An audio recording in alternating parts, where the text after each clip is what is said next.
What would you do if the one person you loved most disappeared without a trace? For me, John Harper, that question wasn't hypothetical. It was a knife twisting in my gut as I lay in a hospital bed, tubes snaking from my arms, fighting a fever that blurred the world. My daughter, Sarah, was gone. My 22-year-old light, my reason for every sunrise, had vanished. And I, confined to this sterile prison, could do nothing but choke on my helplessness. It started 3 months ago. I'd collapsed at home, my lungs betraying me, pneumonia sinking its claws deep. Sarah, with her warm smile and fierce spirit, promised she'd handle everything: bills, groceries, life.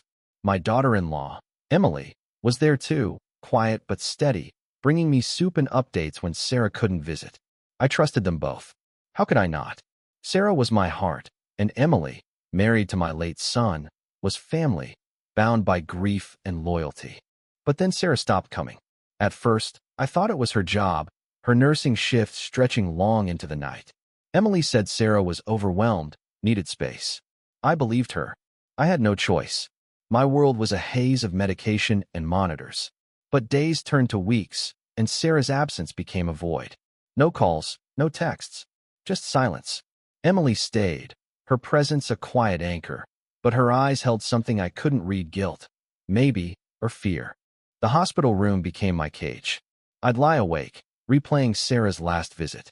She'd hugged me, her dark hair brushing my cheek, promising she'd be back tomorrow. Tomorrow never came. I asked Emily to check Sarah's apartment, her workplace. "She's fine, John," Emily would say, her voice soft but strained. "Just taking some time." But her hands trembled when she poured my water, and I started to wonder. Then came the twist I didn't see coming. One night, a nurse, a young woman with kind eyes named Clara, slipped me a folded note. "I overheard something," she whispered, glancing at the door. "It's about your daughter." My heart thudded as I unfolded the paper. In hurried scrawl, it read, "Sarah was seen leaving with a man. Emily knows him." My blood ran cold. Emily, my daughter-in-law, who'd sat by my side, who'd promised to look for Sarah? What was she hiding? Clara became my ally in those final weeks. She'd sneak me snippets: rumors of Sarah spotted in a nearby town, whispers of a man with a scar across his cheek. I pressed Emily, my voice weak but sharp. "Who's the man, Emily? What do you know?" Her face paled, and she stammered, "No one, John. You're confused." But her eyes betrayed her. They darted to the floor, to the door, anywhere but me. I knew then she was lying. Discharge day arrived like a storm breaking. My body was frail, but my mind was steel. I'd spent sleepless nights piecing it together: Sarah's disappearance, Emily's evasions, Clara's note. I didn't have proof, but I had a father's instinct, sharper than any blade. As Emily drove me home, her silence was louder than the engine's hum.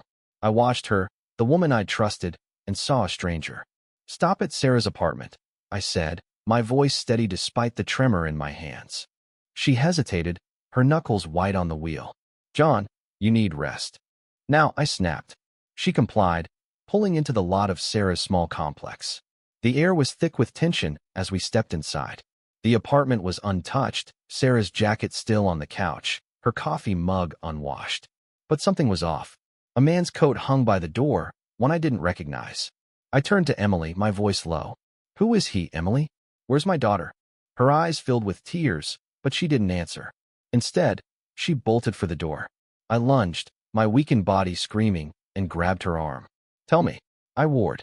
And then, she broke. Sobbing, she confessed. The man was her brother, a drifter with a dark past. Sarah had confronted him about money he owed Emily, and things got heated. He'd taken her not far, just to a cabin an hour away, to scare her. Emily swore Sarah was safe, but she'd been too afraid to tell me, too afraid of her brother's wrath. Rage and relief collided in my chest. Sarah was alive. I called Clara, who'd given me her number, and she contacted the police. Within hours, they found Sarah, shaken but unharmed, in that cabin. Emily's brother was arrested, his threats empty now. Emily stood before me, broken, begging forgiveness.